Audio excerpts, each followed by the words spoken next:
మీనాక్షిని marriage చేసుకుందాం అనుకుంటున్నాను. మీనాక్షిని దక్కించుకుంటాను అని. ఛాలెంజా? ఓకేరా, ఛాలెంజ్. ఒక నాటకాలాడుతూ బతికేది అది ఇంట్లోంచి వెళ్ళిపోతే ఈ ఇంటి కళే వెళ్ళిపోతుందా? దాని మాట అబద్ధం, దాని ప్రేమంతా నాటకం. పెద్దత్తయ్య, చిన్నత్తయ్య, చిన్న మావయ్య అంటూ ఏవి నటించిందిరా. అలాంటి మహానటిని నేనెప్పుడు చూడలేదురా నాయనా. అలాంటి వగలాడి లేకపోతే మీ మొహాల్లో వెలుగుండదా? ఏం మాట్లాడుతున్నారా మీరు? మతుండే మాట్లాడుతున్నారా?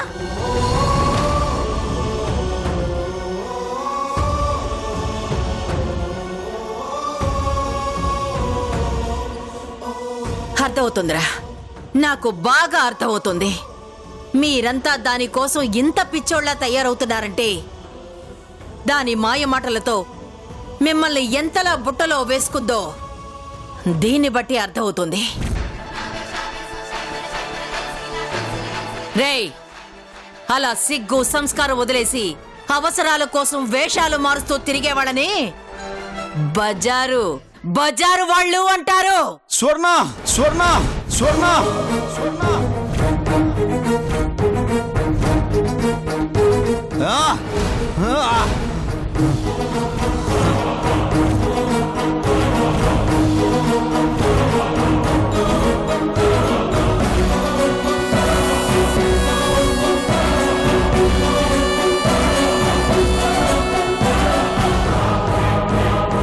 అయ్యో కన్నయ్య, రే నీకేమన్నా పిచ్చెక్కిందా? అదేవర్తో కోసం నువ్వు దెబ్బ తగిలించుకుంటావేంట్రా బుద్ధి లేకుండాను? ప్రేమ, ఇదంతా తన మీద నాకున్న ప్రేమ. నా మీనాక్షి గురించి ఎవరైనా తప్పుగా మాట్లాడితే తట్టుకోలేనంత కోపం.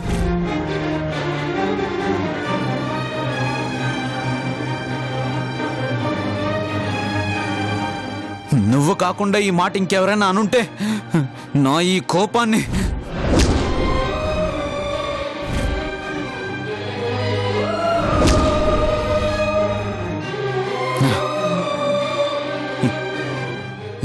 ఏమన్నా? నా మీనాక్షి గురించి ఏమన్నా? అవసరాల కోసం వేషాలు మారుస్తుందా? అవును, తను వేషాలు మారుస్తుంది. నిజమే, తను వేషాలు మారుస్తుంది. నానపోయిన బాధలో అమ్మ పిచ్చిదానిలా అయిపోయింది. అమ్మ మాకు దక్కుతుందో లేదోనని మేమంతా ప్రాణాన్ని గుప్పెట్లో పెట్టుకుని బతికాం. అప్పుడు మీనాక్షి అమ్మనొక తల్లిలా ప్రేమగా జాగ్రత్తగా చూసుకుంది, ఒక దేవతలా కాపాడింది. అమ్మను బతికించుకోవడం కోసం తను ఒక అమ్మలా వేషం మార్చుకుంది.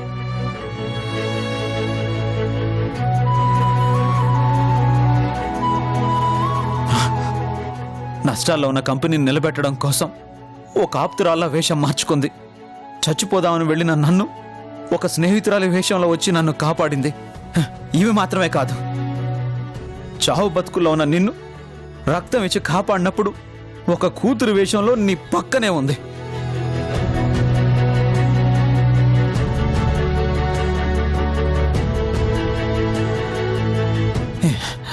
ఈ వేషాలన్నీ తన అవసరాల కోసమేనా, తన స్వార్థం కోసమేనా? అనాల్సిందే, తన్ని వేషాలు మార్చేది అనాల్సిందే. ఎందుకంటే మనందరం తనకి జీవితాంతం రుణపడేంత మేలు చేసింది కాబట్టి అనాల్సిందే, అనాల్సిందే.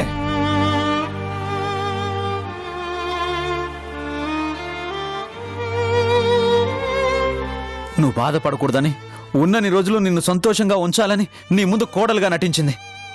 నేను చేసిన తప్పులకి నీ ముందు నేను దోషిలా నిలబడకూడదు అని, నీ మనసులో నేనంటే ఎప్పటికీ ప్రేమ ఉండాలే తప్ప ఒక ఎదవ అనే ముద్ర ఉండకూడదు అని నా పక్కన భార్యగా నటించింది.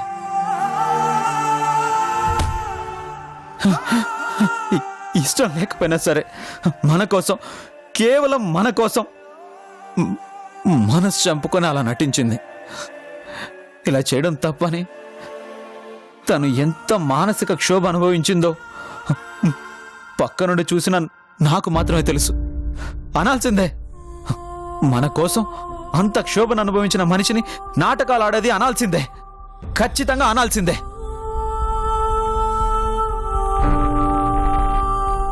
తను లేకపోతే ఈరోజు నేను లేను, నువ్వు లేవు, అసలు ఈ ఇల్లే ఉండేది కాదు. పరువు బజార్న పడుండేది.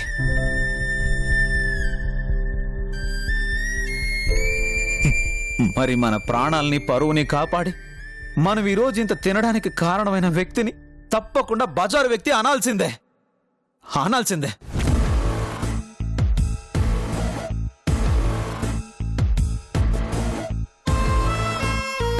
నేను ప్రేమ పేరుతో నాటకం ఆడాను. బలవంతంగా తాళి కట్టి బాధ పెట్టాను. తన్ని ఎన్నిసార్లు మోసం చేశాను, ఎన్ని విధాలుగా బాధ పెట్టాను తనకి నాకు మాత్రమే తెలుసు. ఇంకో ఆడపిల్ల అయితే నేను చేసిన దానికి ముఖం మీద ఉమ్మేసి ఉండేది. కానీ తను మాత్రం ప్రతి క్షణం నా మీద ప్రేమ చూపించింది. అనుక్షణం నా కుటుంబం బాగుండాలని ఆరాటపడింది.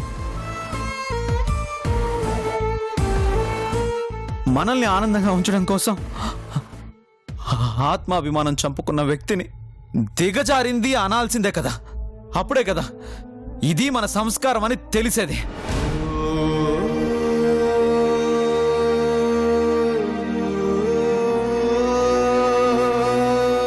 ఇది మాత్రమే కాదు, నీకు తెలుసుగా, ఒక ఊరిని ఉద్ధరించింది. ఆ ఊరి ప్రజలకి ఒక కొత్త దారి చూపించింది. ప్రతిదీ తను చేసిన ప్రతిదీ ఎదుటి వాళ్ళు బాగుండడం కోసమే. తన చుట్టూ ఉన్న వాళ్ళు సంతోషంగా ఉండాలని ప్రతి క్షణం ఆరాటపడిందే తప్ప ఒక్క క్షణం, కనీసం ఒక్క క్షణం కూడా తన గురించి తాను ఆలోచించుకోలేదు. తనకి ఎదుటి వాళ్ళ కోసం బతకడం తప్ప తన కోసం బతకడం తెలీదు. మరి అలాంటి తాను స్వార్థపర్రాలా? చెప్పు, స్వార్థపర్రాలా? ఏం ఆశించి మన కంపెనీ నిలబెట్టింది? ఏ స్వార్థంతో నీ ప్రాణాలను కాపాడింది? ఏం జరుగుతుందని ప్రాణాలకు తెగించి ఒక ఊరిని బతికించింది? చెప్పు. ఇవన్నీ చేసి తను కిరీటాలు అడిగిందా, కోట్లు అడిగిందా?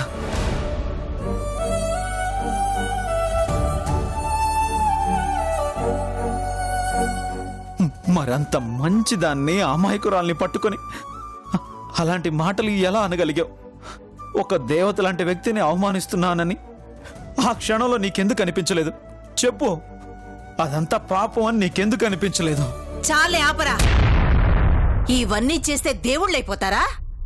నాటకంరా. మంచోళ్ళు అనిపించుకోవాలని నాటకం.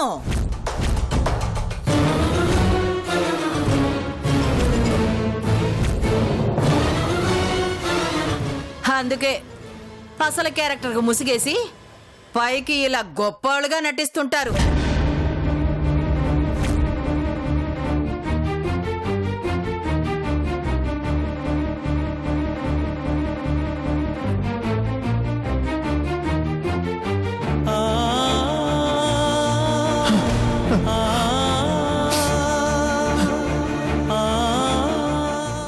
ఏం మాట్లాడాలో అర్థం కావడం లేదు. ఇందులో ప్రతిదీ నిజమని నీకు తెలుసు. అయినా సరే ఈ క్షణంలో కూడా నువ్వు ఇంకా ఇలాగే మాట్లాడుతున్నావంటే ఏం చేయాలో తెలియట్లేదు.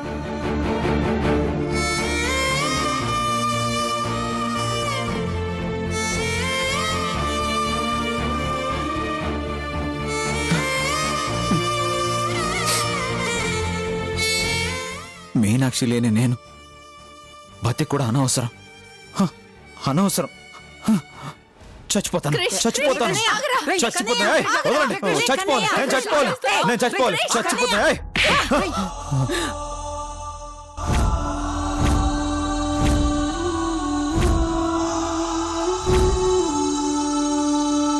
నీకేమన్నా పిచ్చా? ఏం చేస్తున్నావో అర్థమవుతుందా? కరెక్ట్ గానే అర్థమవుతుంది. మీనాక్షి లేకుండా బతకడం నా వల్ల కాదు.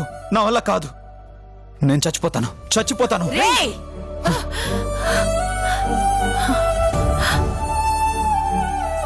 మరి నువ్వు చచ్చిపోతే మీనాక్షి పరిస్థితి ఏమిట్రా?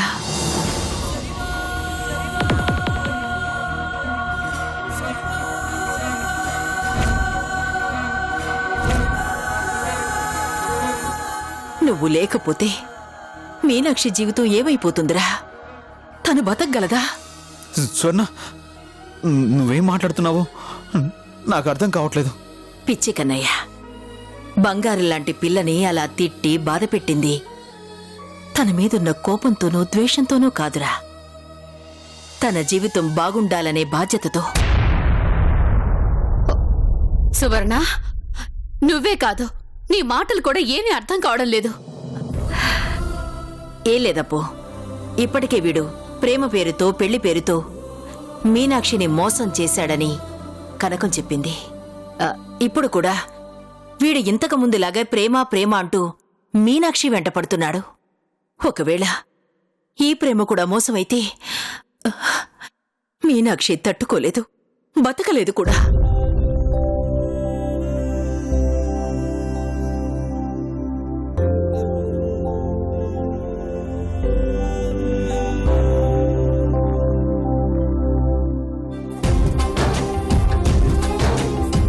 అంత మంచి పిల్లకి అలాంటి పరిస్థితి రాకుండా ఉండాలంటే అసలు వీడి ప్రేమ నిజమో కాదో తెలుసుకోవాలి. అందుకే ఇలా చేశాను నాన్న.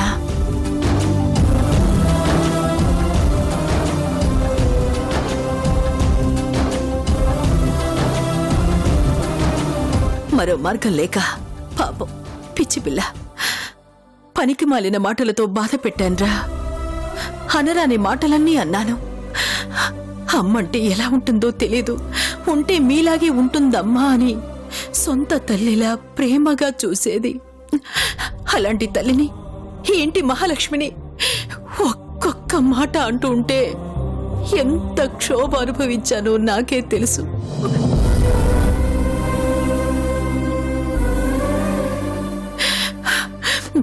ఇదంతా మీరు బాగుండాలని చేసినా ఇలా చేయాల్సి వచ్చినందుకు మానసికంగా నేనెంతో నలిగిపోయాను.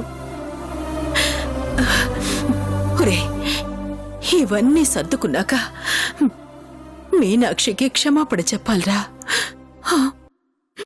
ఒరే కన్నయ్య, నేను పెట్టిన పరీక్షలో నువ్వు 100% మార్కులతో పాస్ అయ్యావు. నీది నిజమైన ప్రేమని, నువ్వు మీనాక్షి కోసం ప్రాణాలనైనా ఇవ్వడానికి వెనుకాడవని నిరూపించావురా. Congrats. Thank you Swarna, thank you so much. చాలా భయపడిపోయాను. నువ్వు ఇలా చేయవని తెలుసు, అయినా సరే ఎందుకు చేస్తున్నావు అర్థం కాక నీ వల్ల మీనాక్షి నాకు ఎక్కడ దూరం అవుతున్నానని చాలా భయపడ్డాను.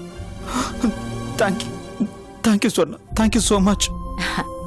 చూడు కన్నయ్య, పెళ్ళంటే 3 ముళ్ళు 7 అడుగులు కాదురా, 100 ఏళ్ల నమ్మకం. ఇప్పటికే నువ్వు తన్ని చాలా మోసం చేశావు.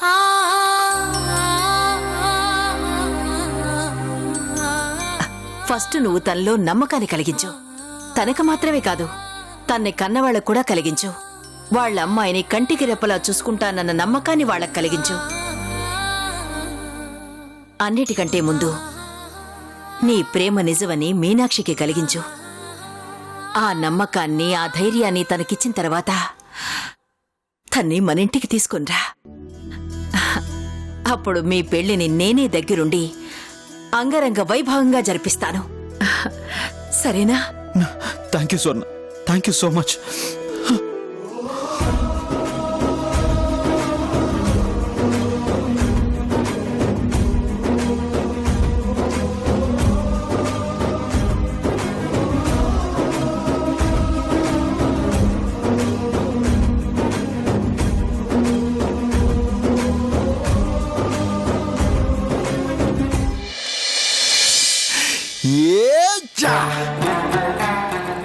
Yes! Yeah! మీనాక్షి ఇంట్లో నుంచి వెళ్ళిపోగానే తను ఇక నా చేతి నుంచి జారిపోయినట్టని ఫుల్ టెన్షన్ పడిపోయాను. తన మీద నాకున్న కోరికను తీర్చుకోవడం చాలా కష్టమని ఆల్మోస్ట్ మెంటల్ వచ్చేసింది. యా! తను వచ్చేస్తుంది. లేట్ చేయను, ఇక లేట్ చేయను. మాయ చేసో మచ్చ పెట్టో అదును చూసి తన మీద మోజు తీర్చుకుంటాను. yes yeah yes yes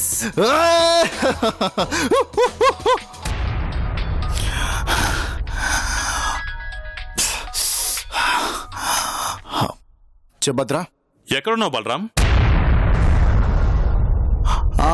కొంచెం ఇంపార్టెంట్ వర్క్లో ఉన్నాను. మ్యాటర్ ఏంటో చెప్పు.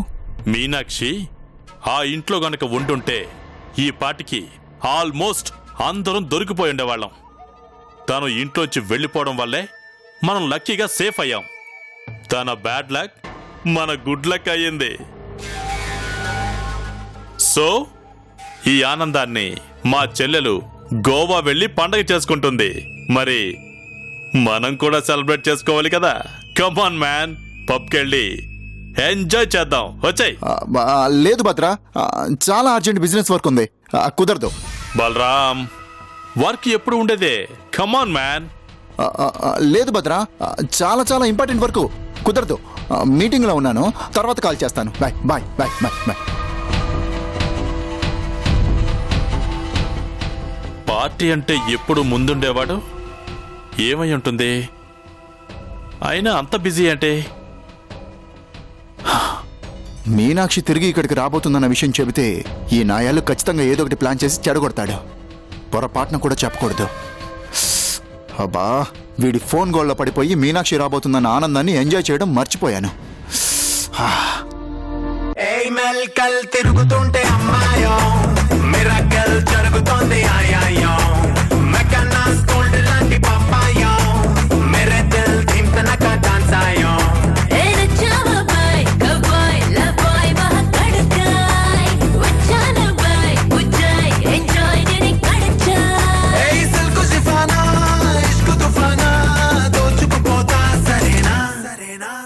రెడీ రెడీ 1 2 3 ధూమ్ ధమాకా లబో లబో లబ్ లో నా ఎగిరి పటాకా రెడీ రెడీ 1 2 3 రాయిలాగా పిల్ల పిల్ల పేల్చేస్తా పడుచు Pataka para tú tocarme todos ustedes ay mayor amaricoso taramu para de para moste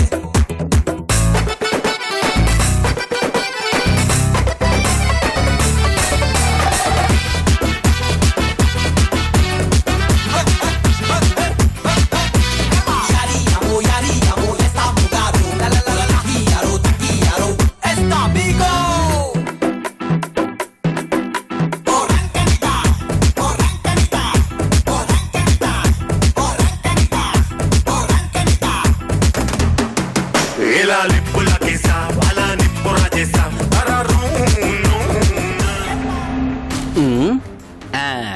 అంతనాడు లేదు ఇంతనాడు లేదు సంతనాడు పెట్టింది ముంతంత కొప్పు అని.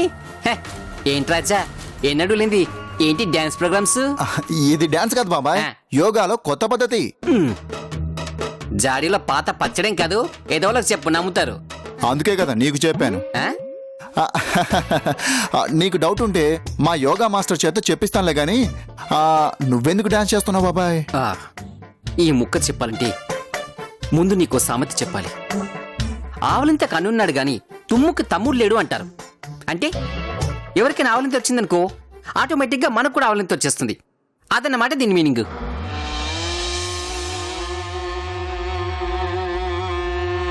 అలాగే ఎవరైనా డాన్స్ చేస్తున్నారనుకో ఆటోమేటిక్గా పక్కన వాళ్ళకి కూడా ఊపు వచ్చేస్తుంది. కొంతమంది ఆ ఆ ఆ అని మెల్లగా ఊపుతారు. అది నాలాంటి వాళ్ళు జింగిచక జింగిచక జింగిచక అని ఫాస్ట్ గా ఊపుతారు. ఊపడం ఎలా ఊపినా ఊగడం మాత్రం కన్ఫర్మ్ అన్నమాట. దీన్ని కూడా ఏ ఎదవా నమ్మడు బాబాయ్. అందుకే కదా నీకు చెప్పింది. ఆ? సర్లే గాని నీ డాన్స్ కి కారణం ఏంట్రా? బాబాయ్ దగ్గర మంచి విషయాలున్నాయి, మందేసి మార్చాలి. బాబాయ్, నీలాంటి జీనియస్లు మామూలుగా కాదు, మందేస్తూ మాట్లాడుకుందాం. మందా? ఈ మందు ప్రేమ వెనుక ఏదో మర్మముంది అనిపిస్తోందిరా. కానీ మందు మీద ఉన్న మమకారంతో కాదనలేకపోతున్నానరా. అయినా నాలాంటి జీనియస్లు ఎందుకురా మందుకు బానిసైపోతారు? బాబాయ్, ఇలాంటి జీనియస్లు మందులోనే పుడతారు కదా. ఒరేయ్, నువ్వు ఇంతలా బతిమాలుతున్నావు కాబట్టి, ఒప్పుకోకపోతే చచ్చిపోయేలా ఉన్నావు కాబట్టి నీకోసం, కేవలం నీకోసం, నా కోసం మందు పార్టీకి ఒప్పుకుంటున్నాను. వెళ్దామా?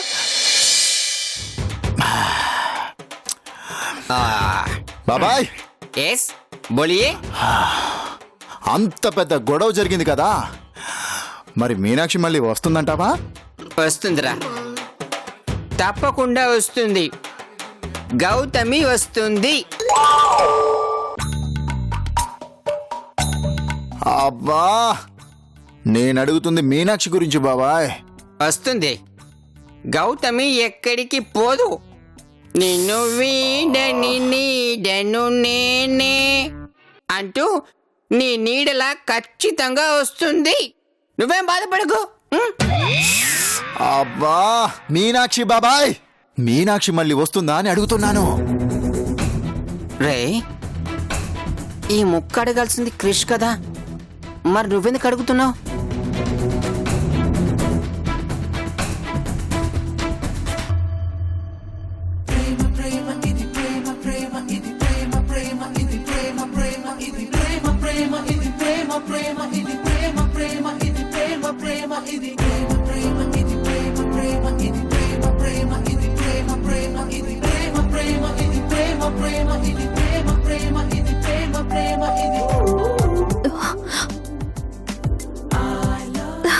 అదిగో మావ వచ్చేసాడు.